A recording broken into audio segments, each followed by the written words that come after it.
Demi Lovato has grown to be one of the most famous pop stars, with several hit singles topping the Billboard charts and a large fan base consisting of millions.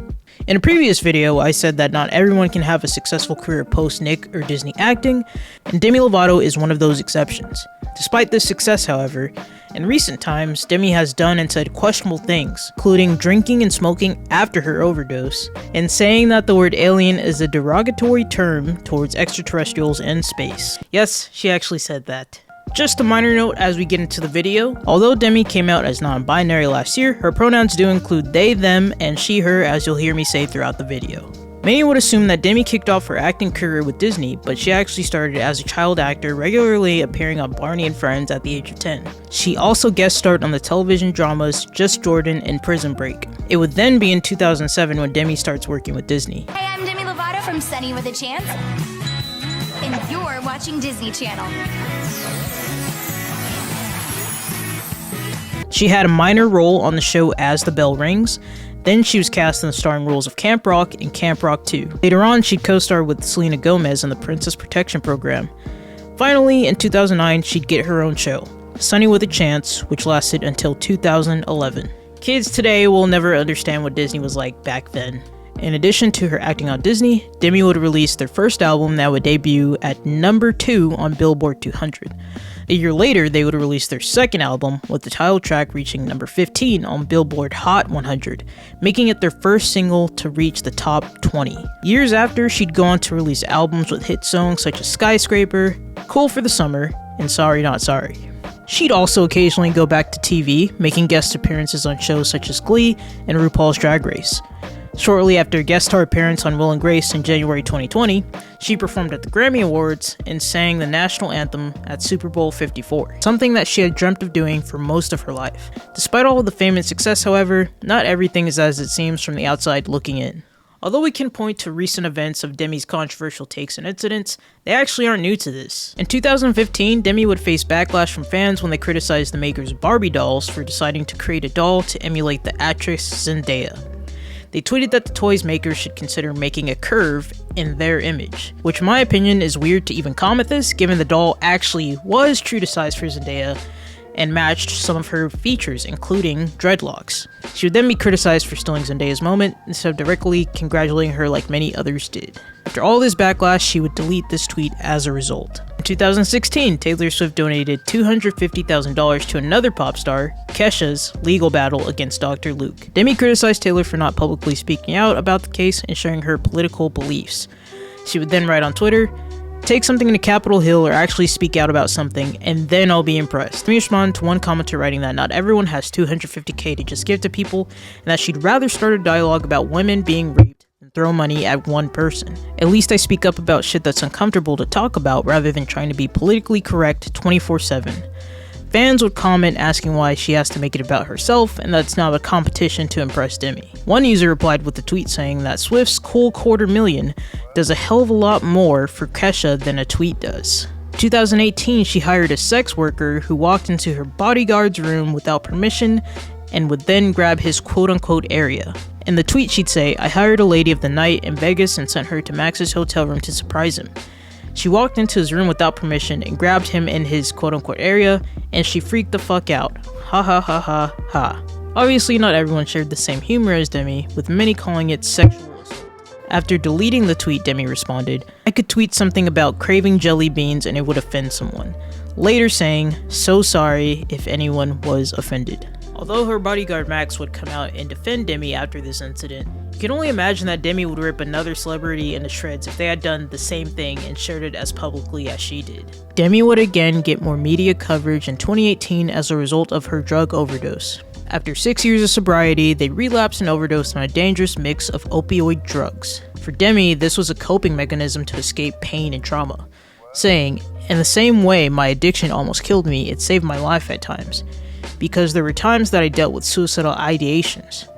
Had I gone forward with that in the moment instead of another destructive coping mechanism, I wouldn't be here to tell my story." As a result of the overdose, Demi suffered 3 strokes, a heart attack, and organ failure. She also suffered brain damage from the strokes and has lasting vision problems even to this day. And I still have brain damage from it. And What kind of brain damage? So I have blind spots in my vision, and I also had hearing loss from everything.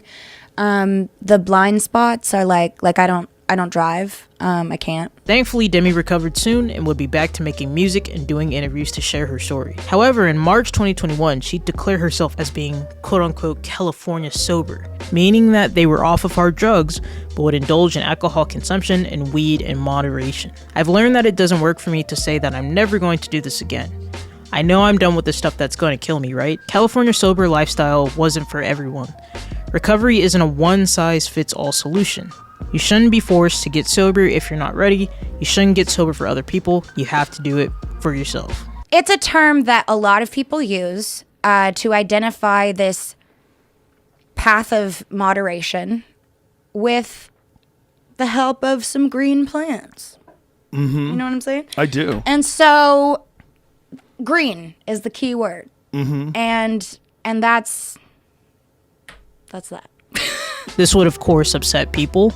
Demi would vow to never share any updates regarding her sober status. Months later, she would leave the California sober lifestyle behind, saying that, "I no longer support my California sober ways.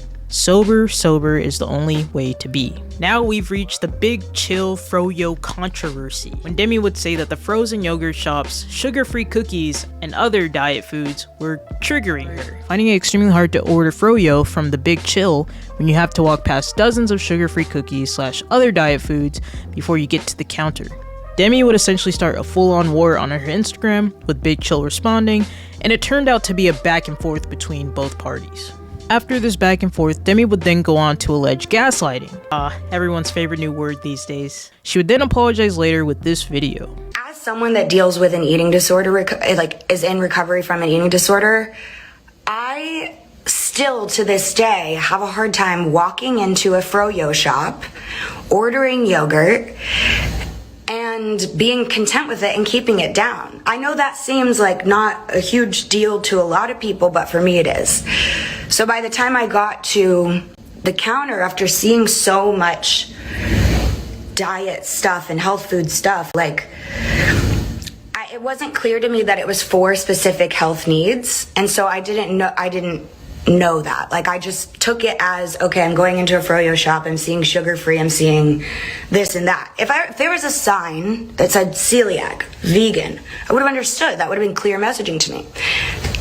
Because it wasn't clear, I'm definitely jumped to conclusions and probably shouldn't have, gone about this the way that I have. I left that yogurt store and didn't get the yogurt that I wanted. And then I had a hard time the rest of the weekend, to be totally transparent. And that's probably something that nobody wants me to say. I don't know, but I'm human and I talk about my struggles and I'm passionate. So I'm sorry that I got the messaging wrong. I'm sorry that I may have disappointed some people, but I'm not coming after a small business as someone with a lot of followers. That's not what I'm doing here. Months later, Demi would have a newfound obsession in aliens.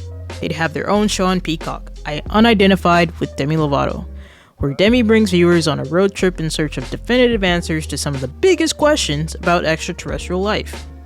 In one episode, she'd even sing to one of these extraterrestrial entities. I believe its name was Carmen. Carmen? We just got here. I know, you just walked in the room. Okay. She has trauma. I always sing Skyscraper when I feel Sure. like singing something emotional for people. Do you have to make me feel like there's nothing left of me? Beyond the show, Demi would claim that she's had interactions with these beings and would even date one if she had the chance. I have never seen an ET face to face, but I have seen a lot of weird things in the sky that can't be explained and even on the ground. So I woke up in my room and there was 3 beings. And they were like, "Do you want to see your planet?" And I was like, "Oh, sorry." You were like, hell yeah. I was like, "Hell yeah, let's go." Then they'd eventually say the legendary phrase of the word alien being derogatory. I really think that if there was anything out there that would want to do that to us, it would have happened by now. But I think that we have to stop calling them aliens, because aliens is a derogatory term for anything. That's why I like calling them ETs. As of 2022, Demi seems to be living their best life without many controversies, wild takes, or alien interactions, as far as we know.